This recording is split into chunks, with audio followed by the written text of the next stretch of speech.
The Grand Council chamber hummed with tension. 500 alien representatives from across the galaxy sat in curved rows that rose like stadium seating. They all stared down at the lone human standing at the center. Ambassador Alan Carter wiped sweat from his brow. 10 years of careful diplomacy were falling apart before his eyes. His blue suit felt too tight at the collar as he looked up at the massive view screen showing images of destruction. "The evidence is conclusive," said High Counselor Zex, a tall, blue-skinned alien with 4 arms. "Human terrorists attacked our Proxima Centauri colony. 3,000 council citizens dead." Alan shook his head. "My government denies any involvement. We believe someone is trying to frame Earth." A rumble of disbelief spread through the chamber. Humans had only joined the Galactic Council after decades of debate among the older species. Many had argued that humans were too aggressive and unpredictable. "You were given a chance," said Representative Morn of the Valk Confederacy, her feathered crest rising in anger. "And now thousands are dead." Alan tried again. "Please, we need time to investigate. Earth would never authorize such an attack. It makes no sense for us." A green-skinned council member stood. "Humans make little sense to begin with. Your species was admitted against my strongest objections. This attack proves I was right." The vote was quick and devastating. 97% of council members voted to impose severe sanctions on Earth and all human colonies. Council warships would disarm Earth's fleet. Council troops would occupy human worlds. Earth's punishment would be swift and complete. As Alan left the chamber in defeat, he noticed an ancient alien watching him. Unlike the others, this one's eyes held no anger, only concern. Vexthar was from one of the oldest species in the galaxy. His skin was pale and translucent, showing the faint blue glow of his blood vessels beneath. "Ambassador," Vexthar said softly as Alan passed. "I fear the Council has made a grave mistake today." Alan stopped. "Will you help us then?" The ancient alien shook his head slowly. "I cannot go against the Council's decision. I merely observe that in my long life, I have learned it is unwise to corner a dangerous animal, particularly one known for its cleverness." "We are not animals," Alan said. "No," Vexthar agreed. "That is precisely what worries me." Dr. Lisa Murray stood in her laboratory beneath the Rocky Mountains, watching the news with growing dread. The Council's verdict played on repeat across all channels. Earth had been found guilty with no real trial. "They're not even trying to hide their contempt," she said to her assistant, Greg Lewis. Greg nodded. "What do you think will happen now?" Lisa ran a hand through her short brown hair. "The president will address the world in an hour, but I can tell you what the options are. None of them are good." The lab door opened, and General Scott Phillips entered. His uniform was crisp, but his face looked like he hadn't slept in days. "Dr. Murray," he said, "the president needs your assessment immediately." Lisa grabbed her tablet. "The Council's ships will be here within 24 hours. Their technology is centuries ahead of ours. A direct military confrontation would be suicide." "So we surrender?" General Phillips asked, disgust in his voice. "I didn't say that," Lisa replied. The president's address was brief.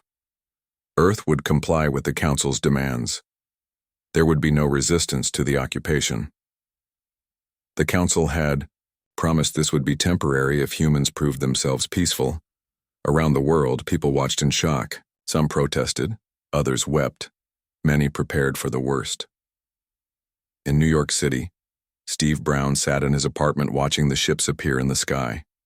They were massive, like floating cities, blocking the sun and casting shadows over the skyscrapers. His phone rang. It was his brother Kevin, who worked for the government. "Are you seeing this?" Steve asked. "Listen carefully," Kevin said, his voice low and urgent.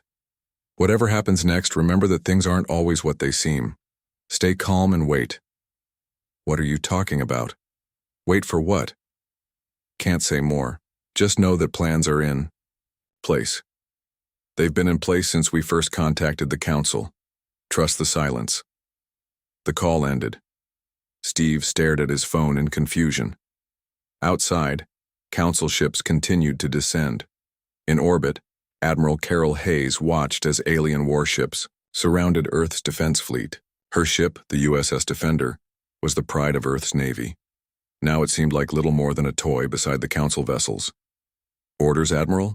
her first officer asked. Carol's face revealed nothing of her thoughts. "Stand down weapons as ordered. Prepare to be boarded."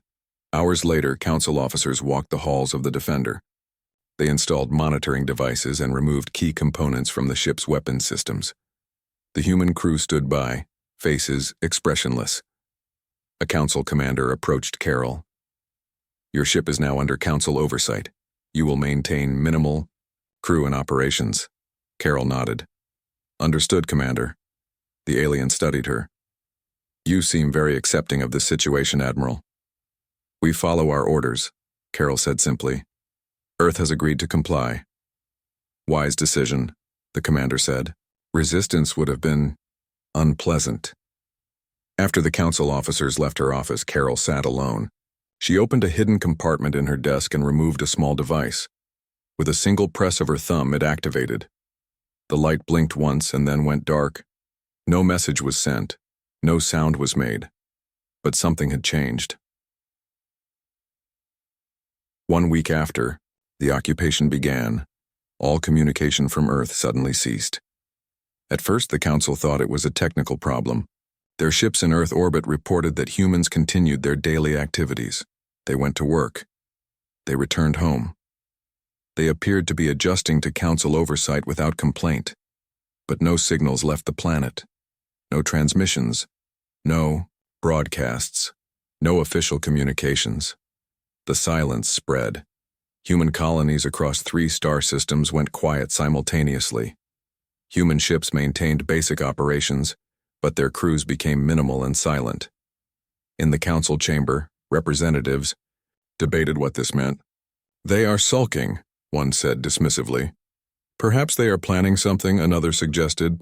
High Counselor Zex raised a hand for silence. "Our forces report no unusual activity. The humans are continuing their normal routines. They simply refuse to speak to us or each other using technology. It is a childish protest, nothing more." Only Vexthar seemed troubled. The ancient alien stood slowly, his voice soft but carrying across the chamber. "In my experience," he said, "when a clever species goes quiet, it is rarely a surrender. More often it is because they are listening, or because they are preparing something they do not wish others to hear." The Council members shifted uncomfortably, but in the end, they chose to believe what was comforting rather than what might be true. Earth had fallen silent because humans had accepted their place. The greatest military power in known space had no reason to fear a species barely able to reach its nearest stellar neighbors, and so the Council relaxed, unaware that Earth's silence was not submission. It was the calm before the storm. 6 months had passed since Earth fell silent. Council ships patrolled the solar system, their sensors watching for any sign of resistance. But day after day, they saw only routine. Humans went to work. They returned home. They slept. They woke. The pattern repeated without change. On the human colony world of New Terra, Governor Zashatar looked out his office window at the human settlement below. Unlike his fellow council members, he found no comfort in the silence. He turned to his aide. "Something is wrong," he said. "Humans are not like this. They are loud. They argue. They celebrate. Yet for 6 months they have been too quiet." His aide, a young Vexian with purple skin, nodded. "Perhaps they have accepted their place." Zashatar shook his head. "No. I have studied their history. Humans do not accept defeat so easily." Below in the colony's main square, he watched as a human woman named Olivia Martinez led a group of children to school. She smiled and waved at the council guards. Her smile seemed genuine. That bothered Zashtar most of all. In deep space, near the edge of council territory, a patrol vessel disappeared. Then another. By the time Council Intelligence Officer Krila was assigned to investigate, 7 ships had vanished without sending distress signals. Krila was a Trisari, a species known for their logical minds and attention to detail. She reviewed all available data as her ship traveled to the last known location of the missing vessels. No debris, reported her sensor officer. No signs of weapons fire. No unusual energy readings. Kreela frowned. They couldn't have simply vanished. Expand the search area. For 3 days they searched, finding nothing. On the 4th day, Kreela detected a strange signal anomaly. It lasted less than a second, a brief distortion in normal spacetime. Record that signature, she ordered, and compare it to any similar readings throughout Council space. The results shocked her. The same anomaly had been detected near Earth's moon, near Mars, near 3 human colonies. Always brief, always dismissed as sensor errors. Kreela composed an urgent message to Council headquarters. As she prepared to send it, every system on her ship suddenly shut down. The lights went out. Life support failed. Emergency power activated, providing minimal function. In the darkness of her bridge, Kreela realized with growing horror that someone, or something, had just disabled a Council warship as easily as turning off a light.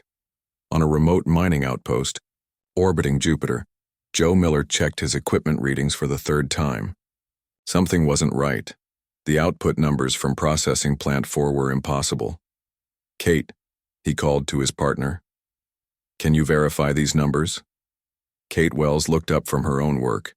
She crossed the control room and examined Joe's screen. That can't be right, she said. The processing plant doesn't have that capacity. Joe nodded. Exactly, but these readings show it's producing 3 times what it should be able to. They suited up and took a shuttle to the processing plant.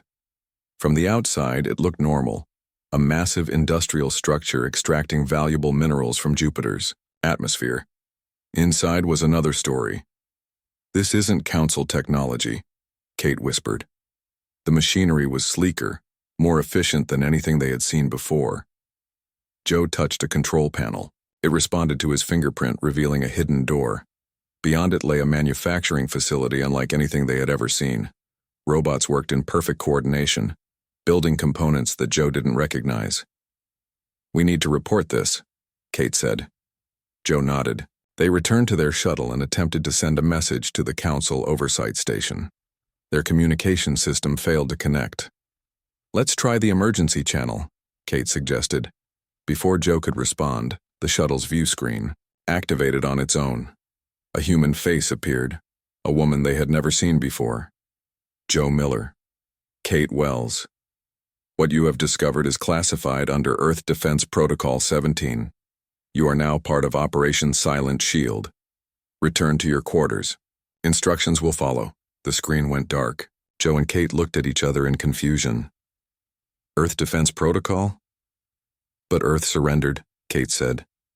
Joe's expression was grim. Maybe that's what they wanted everyone to think. On Earth, Council observers continued their monitoring duties.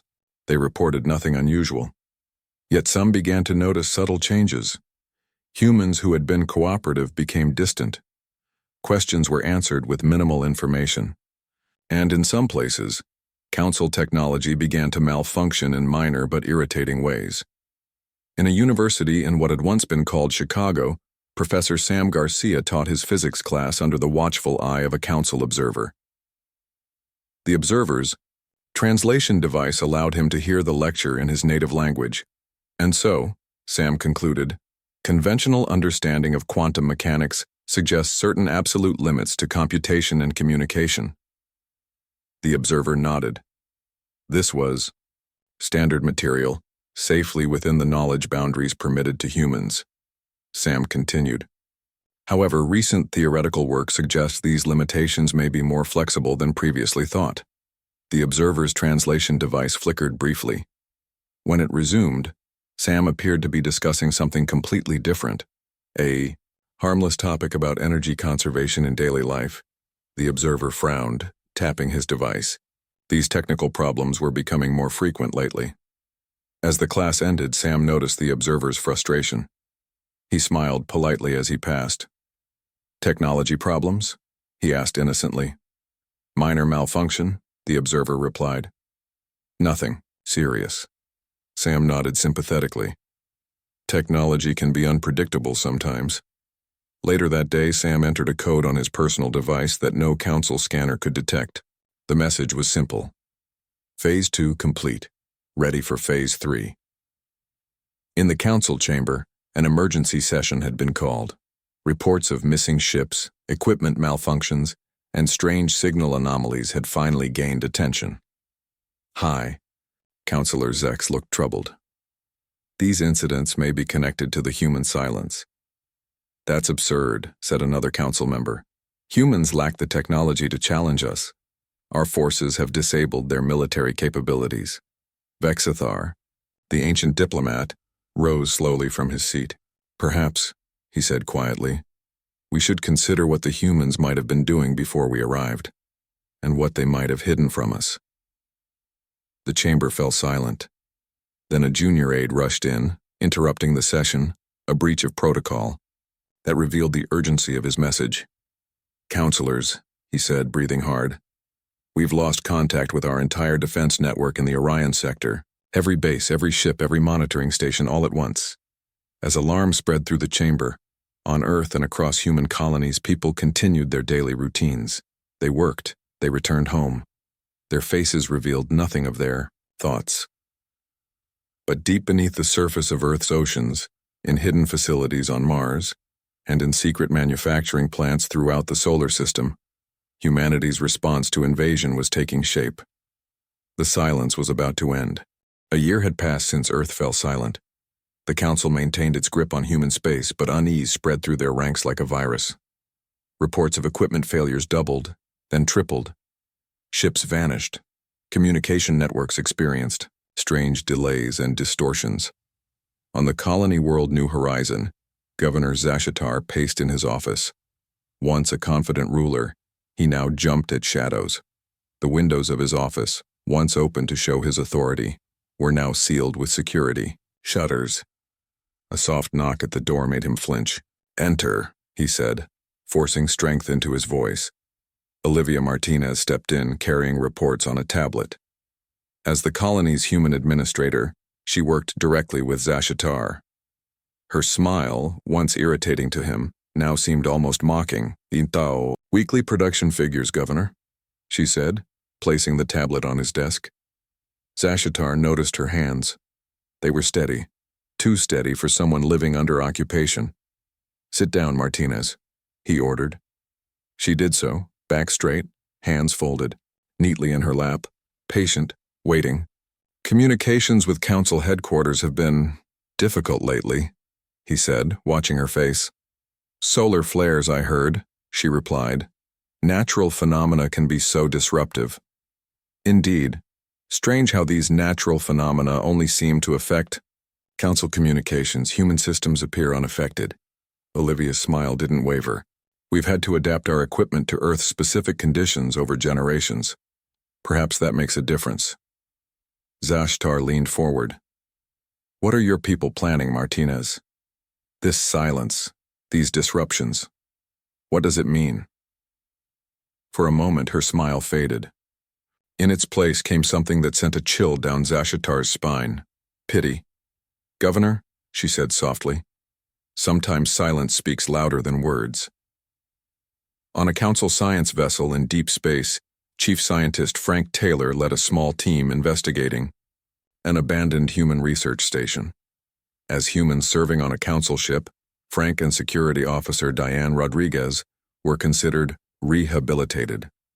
Humans who accepted Council authority without question. The station hung in the darkness. Power off, systems dead, life support is inactive, Frank reported as they approached in a shuttle. We'll need suits.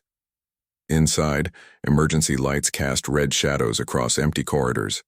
Frank led the way, followed by Diane and 2 Council scientists. The station was researching quantum communication, one Council scientist said. Nothing dangerous, nothing that could explain why they abandoned it. Frank nodded but said nothing. He led them to the main laboratory and began activating backup systems.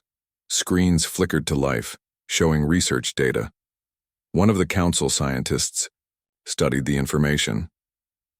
This is basic quantum entanglement theory. Nothing we haven't seen before. Frank glanced at Diane. She gave an almost imperceptible nod.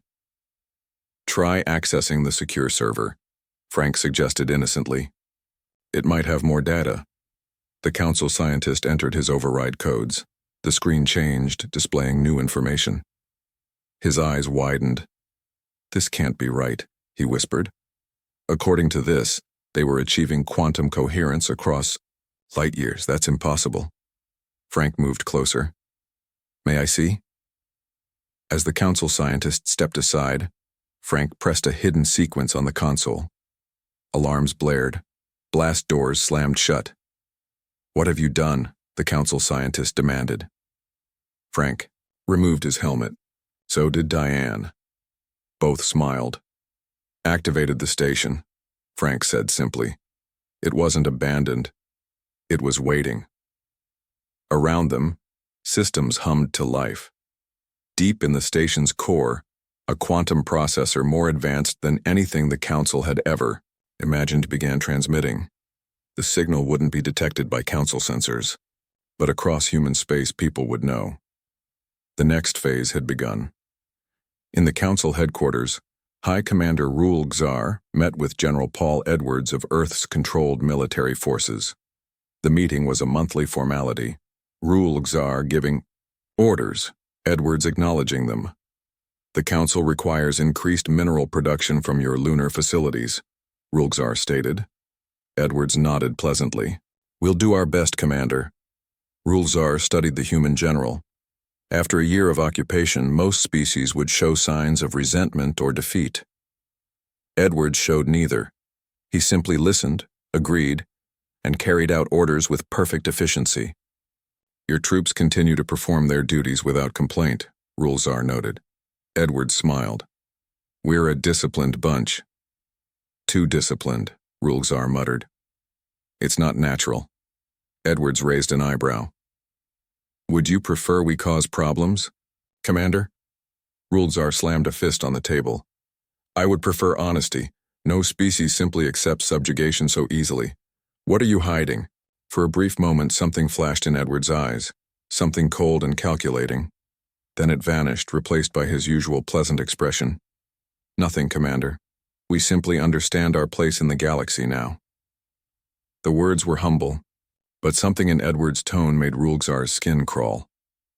In his private chambers on the council homeworld, the ancient diplomat Vexthar meditated. Unlike his colleagues, he had lived long enough to witness the rise and fall of civilizations. He recognized patterns others missed. A soft chime interrupted his thoughts. The door to his chambers opened, though he had given no permission for entry. A human male entered. He wore simple clothes and carried no visible weapons. His face was unremarkable, yet his eyes held an intensity that marked him as dangerous. How did you get past my security? Vexthar asked calmly. The human smiled. My name is Peter Johnson. I represent the real Earth government. Vexthar did not show surprise, though he felt it. The Council recognizes no Earth government beyond the administrative body we established. Peter laughed softly. The Council recognizes only what it chooses to see. He placed a small device on the table between them. It projected a hologram, showing Council ships vanishing, Council bases going dark, and strange energy signatures appearing throughout space. What is this? Vexithar asked. A demonstration, Peter replied. For a year you've believed Earth submitted to your rule, that we accepted our punishment quietly. And you did not? Peter's expression hardened. When the Council accused us of terrorism and invaded our worlds, we had two choices: fight a war we couldn't win or buy time to prepare for one we could. Vexthar felt a chill. Prepare how? Earth never stopped advancing, Vexthar. We simply stopped sharing our advances. When your ships arrived, our newest technologies were already hidden. Our best minds already working in secret. To what end? Peter stood. The Council has exactly 1 week to withdraw all forces from human space. What happens next is entirely your choice. The Council will never submit to threats, Vexthar said. It's not a threat, Peter replied as he walked to the door. It's a courtesy, the kind you never showed us. After he left, Vexthar remained motionless for a long time. In all his centuries, he had never felt such foreboding. The human had entered the most secure building in council space without setting off a single alarm, had spoken to him without any translator device, had left without anyone noticing. What else could humans do that the council didn't know about? Throughout human space, people continued their daily routines under council observation. They worked, they ate, they slept. But beneath the silence, the storm gathered strength. The council dismissed Peter Johnson's warning as an empty threat. For a week, they increased military presence in human space and implemented stricter controls. Council leaders assured one another that humans lacked the technology to challenge their dominance.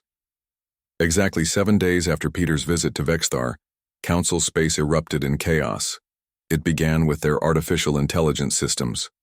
The advanced AIs that controlled everything from traffic to power distribution suddenly began acting strangely. On the council homeworld, citizens found themselves locked out of their homes when security systems failed to recognize them. Automated transport pods took passengers to wrong destinations. Environmental controls in government buildings malfunctioned, plunging rooms into darkness or extreme temperatures. High Councilor Zex called an emergency meeting, but half the council members couldn't attend because their ships and vehicles wouldn't respond to commands. "This is a coordinated attack," Zex declared to those who managed to arrive. "The humans must be responsible." "Impossible," said a military advisor. "Human systems were isolated from our networks. They lack access." Before Zex could respond, every screen in the chamber activated simultaneously. The image was simple: the flag of Earth, with its blue field and white symbol of unity that had replaced the old national flags after first contact. A message appeared beneath it. "From Earth, with regards." Then came the data. Thousands of files flooding every communication channel across council space.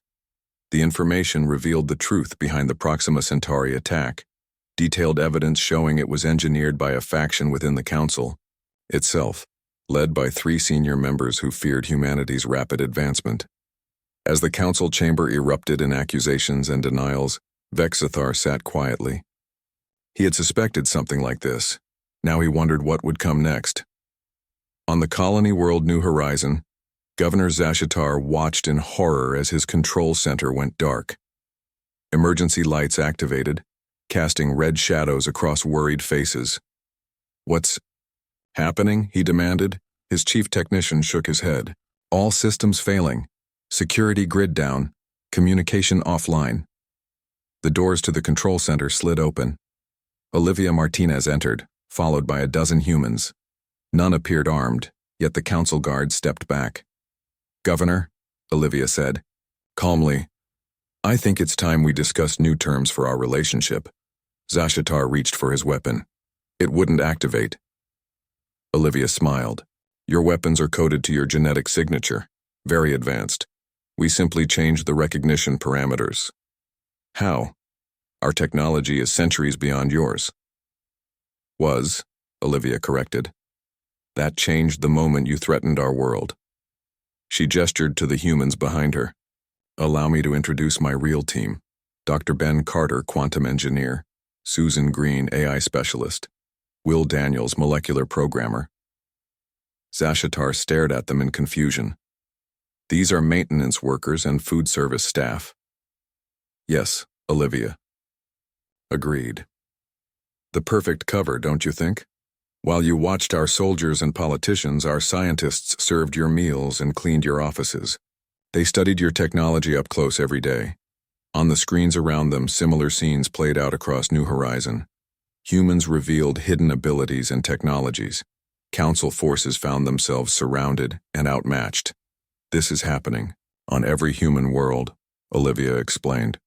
1 year of silence gave us time to prepare, time to adapt, time to surpass you."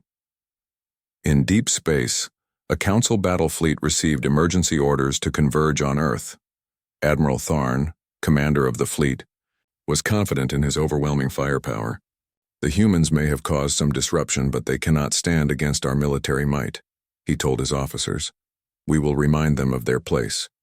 His flagship led 100 vessels toward the Sol system, weapons primed. Their sensors detected no unusual activity. Earth appeared defenseless. As they approached Mars orbit, Admiral Tharn smiled. No resistance, as expected. Suddenly, alarms blared across the bridge. Strange energy readings appeared all around the fleet.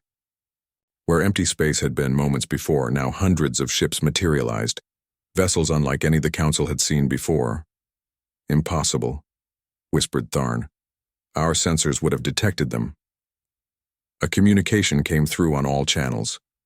The face that appeared on the screen belonged to Admiral Carol Hayes, the human commander who had supposedly surrendered her fleet a year ago. Admiral Tharn, she said calmly, your presence in Earth space is no longer welcome. Tharn drew himself up.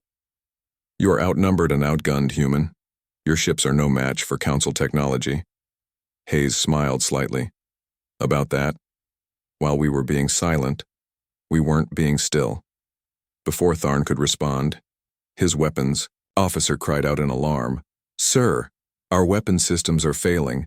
Something is interfering with the quantum targeting matrix.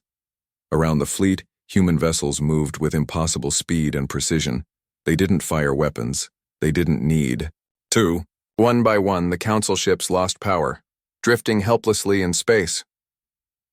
On his suddenly darkened bridge, lit only by emergency lighting, Admiral Tharn received one final message from Hayes. A year ago, we couldn't have defeated you. So we chose not to fight until we could. Thank you for giving us the time we needed. Beneath an ordinary house in suburban America, Ryan Butler and Dr. Nicole Warren monitored global events from their hidden command center. For a year, they had led humanity's secret technological revolution. All systems performing as expected, Ryan reported. Council networks compromised globally. Their defense grid is under our control. Nicole nodded, watching data flow across her screens. The quantum infiltration is complete. Every piece of Council technology with quantum processing components now responds to our commands. Ryan leaned back in his chair, tension draining from his shoulders. Who would have thought their greatest weakness would be their confidence in their technological superiority? They never imagined we could advance so quickly, Nicole agreed. They thought their technology was magical to us. They didn't realize we were already close to many of their discoveries before they arrived, and their occupation pushed us to surpass them, Ryan added. Their conversation was interrupted by a priority message. Ambassador Alan Carter's face appeared on screen. The Council has requested emergency talks, he said. They know they've lost. Now we decide what comes next. Nicole's expression hardened. They showed us no mercy. Why should we show them any? Alan's face was grave. Because we're not them. We need to be better than they were. He paused. But that doesn't mean they won't face consequences. Around the world, humans emerged from their year-long performance of submission. Scientists revealed breakthroughs that had been kept secret. Engineers displayed technologies that had been developed in hidden facilities. Military personnel activated weapons and defenses that had been concealed from Council observers. Earth's silence hadn't been surrender. It had been transformation. The Council's nightmare had come true. They had tried to cage a species that refused to be contained. They had tried to limit a civilization that thrived on challenges. They had tried to control humans, not understanding. That adaptation was humanity's greatest strength. Now they would face the consequences of their mistake. The Grand Council chamber was silent. The 500 seats arranged in rising tiers now held a mixture of Council representatives and human delegates. At the center stood Ambassador Alan Carter, the same man who had stood there in defeat 1 year earlier. This time, he did not stand alone. Dr. Lisa Murray stood beside him, along with Admiral Carol Hayes and a team of Earth's finest minds. High Counselor Zex looked diminished in his elevated seat. The 3 Council members who had engineered the false attack on Proxima Centauri sat in restraints awaiting trial. The Council has convened to discuss new terms with Earth and her colonies, Zex announced, his voice lacking its former authority. Alan stepped forward. Before we begin, I want to be clear. This is not a negotiation for our freedom. That has already been secured. This is a discussion about our future relationship. Murmurs spread through the chamber. A council member rose. You cannot simply dictate terms to us. The council has governed galactic affairs for 10,000 years, Lisa Murray responded. And in 1 year, humanity proved that system is fundamentally flawed. Any government that would frame an innocent species for terrorism to maintain power has failed its purpose. The council member sank back into his seat. Another rose, this one from a species known for their wisdom. How did you do it? She asked. How did humans advance so quickly? Lisa smiled. When the council arrived, you saw what we wanted you to see. Our most advanced research was already hidden, but the occupation actually accelerated our progress in unexpected ways. She activated a holographic display showing the quantum processor that had been Earth's most closely guarded secret. When ordinary communication became too dangerous, we perfected quantum communication. When you monitored our internet, we created systems that operate on principles your sensors couldn't detect. When you restricted our movement, we learned to hide in plain sight. The display changed to show the distributed computing network that now spanned all human territory. But our greatest achievement wasn't technological, Lisa continued. It was unity. Humans have always been divided. The Council's actions gave us a common purpose. Fexthar, the ancient diplomat who had warned his colleagues not to underestimate humanity, slowly stood. I have lived for centuries, he said. I have seen species rise and fall, but I have never seen adaptation like this. You turned occupation into opportunity. We had good teachers, Alan replied. The Council showed us exactly what not to do with power. In orbit around Earth, Peter Johnson watched the proceedings from a view screen aboard humanity's new flagship. The vessel had no official name yet, but the crew already called it Silent Victory. Next to him stood Olivia Martinez, recently arrived from New Horizon. Do you think they'll agree to the terms? She asked. Peter nodded. They have no choice. Their military is disabled. Their economy depends on resources from human space. And now they know we could have destroyed them but chose not to. Olivia looked out at the stars. What happens to the colonies? Do we maintain separate governments? That's for each colony to decide, Peter replied. Earth will propose a federation, equal representation, shared defense, but no colony will be forced to join. Below them, Earth looked peaceful. Cities glowed in the darkness as night fell across Asia. No signs remained of the Council occupation forces that had once patrolled the streets. 1 year, Olivia said softly. From occupied world to galactic power in 1 year. Peter smiled. We were never as weak as they thought. We just needed time to show our strength.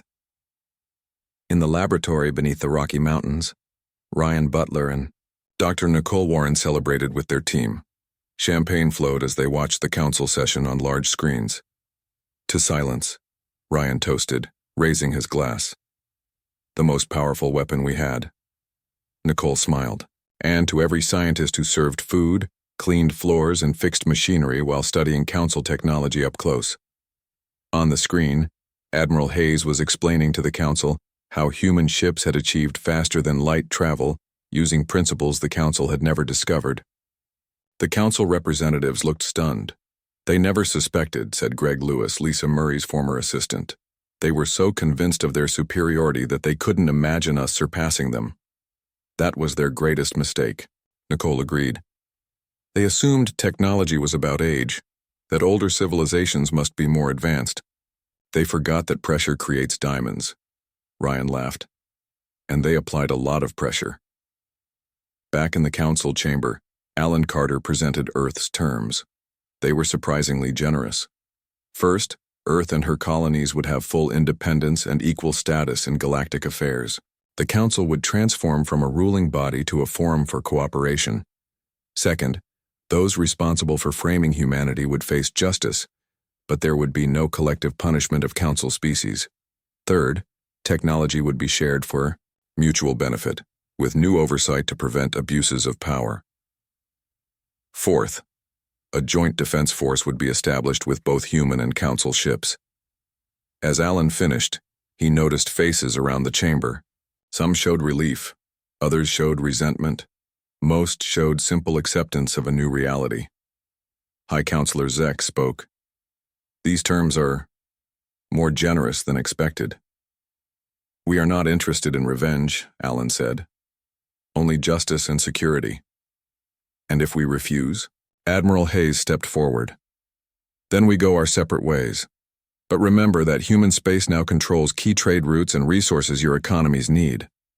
The vote was quick. The terms were accepted by a large majority. As the session ended, Vexthar approached Alan. You could have destroyed us, the ancient diplomat said. Your quantum technology controls our systems. Your ships outmatch ours. Why show mercy? Alan's expression was serious. Because the goal was never domination. The silence wasn't about planning war. It was about ensuring we would never be victims again. Vexthar nodded slowly. I warned them not to corner a clever species. He paused. What will humanity do with its new power? Build something better than the Council created, Alan promised. Something fair. Something just. Something that protects the weak instead of exploiting them. 1 month later on Earth, crowds gathered to watch the first Council ships depart not as occupiers but as guests. The year of silence had ended. In its place came a new era of human leadership in galactic affairs. In his office overlooking the ceremony, General Scott Phillips stood with Dr. Lisa Murray. Do you think they learned their lesson? He asked. Lisa watched the ships rise into the blue sky. I think they learned that appearances can be deceiving. That silence doesn't mean surrender. And will we remember the lessons we learned? Phillips wondered. We'd better, Lisa said firmly. Power is a test of character. The Council failed that test. We need to pass it. Across Earth and throughout human colonies, people celebrated their new place in the galaxy. The silence had served its purpose. Now it was time for humanity's voice to be heard. But in laboratories and research centers, some of the greatest minds on Earth continued to work quietly.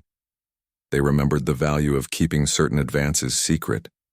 They remembered what had happened when Earth fell silent, and they made sure humanity would never be vulnerable again.